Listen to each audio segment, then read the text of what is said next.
tayo doon sa naging buhay mo sa Sorrento. Ano bang naging buhay mo doon? Ano ba 'yon? Ano bang klaseng lugar yun? Kasi sorry, hindi ko alam yung Sorrento. No? Ano ba siya? Mga squatters ba yon? Or mga mayayaman ba yon? Ano bang itsura ng Sorrento? Ano ba siya? Well, alam mo tol, nung bago kami, kasi ganito yan, bago kami nakarating ng Sorrento, galing kami sa Parañaque. Parañaque pa? Okay. Kaya kami lumipat, kaya kami umalis ng Parañaque kasi yung area namin doon, naging magulo na. Parang nauso yung mga fraternity, mga away-away na gano'n na uso. So ngayon yung pamilya ko, parang wag na tayo dito, hanap tayo ng mas peaceful na lugar. Noong unang panahon, yung Sorrento, peaceful talaga. Yun yung panahon na hindi pa gaano nadidiscover ng mga taga Maynila ang Bacoor. Parang konti pa lang lumilipat doon. So yung Sorrento dati, promising talaga siya na lugar. May mga tutubi pa, masarap pa mag-jogging, gano'n. Maayos pa. Medyo sariwa pa yung hangin. So lumipat kami doon. Pero nadiscover ng mga taga Maynila na okay pa lang tumira sa bandang Bacoor kasi sobrang lapit sa Manila. Pero medyo probinsya vibes pa siya. Malinis pa yung lugar, ganyan.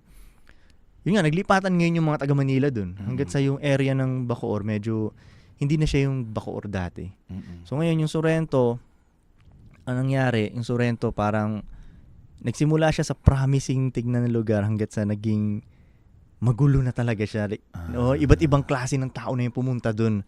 Pero ngayon, mas okay na ang Sorrento ngayon. Hindi na yun siya katulad dati na violente siya. Ngayon okay na eh. Hindi na masyadong uso yung mga ganun eh. At sa tingin ko sa ibang mga neighborhood din, mas peaceful na kumpara dati na, yung era dati ng violence dati. So Sorrento parang Tondo, ganun? Hindi, magkaiba tol eh. Iba pa rin. Diba, alam mo yung movie na ano tol? Ano yun, Sa'yo ang Tondo, Akin ang Cavite. May ganung movie, diba?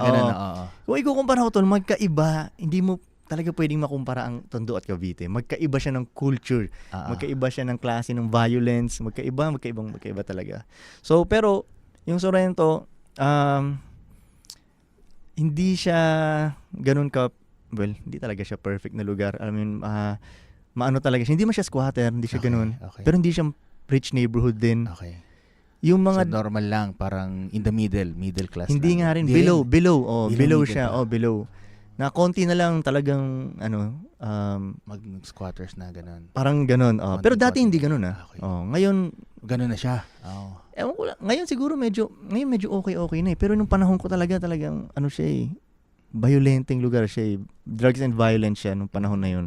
Pero nung nandoon ako, hindi ko siya nakikita na parang ayoko dito kasi malay ko ba, bata lang naman ako nun. Masaya pa rin siya sa akin. Alam mo yun, sarap maglaro sa labas. Okay, biglang makita ko magsasaksakan doon. Okay, tuloy pa rin ng shooting sa court.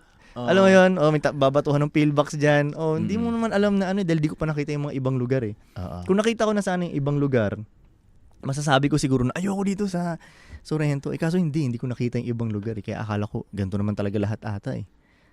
So doon ka rin nag-aral sa Sorrento? Parang specifically Manila ako nag-aral. Sa Manila, iba pa? Yeah, Manila. Ang gulo nga, kaya nga, yung mga pumasok dito sa brain ko, galing siya sa iba't ibang lugar. Okay.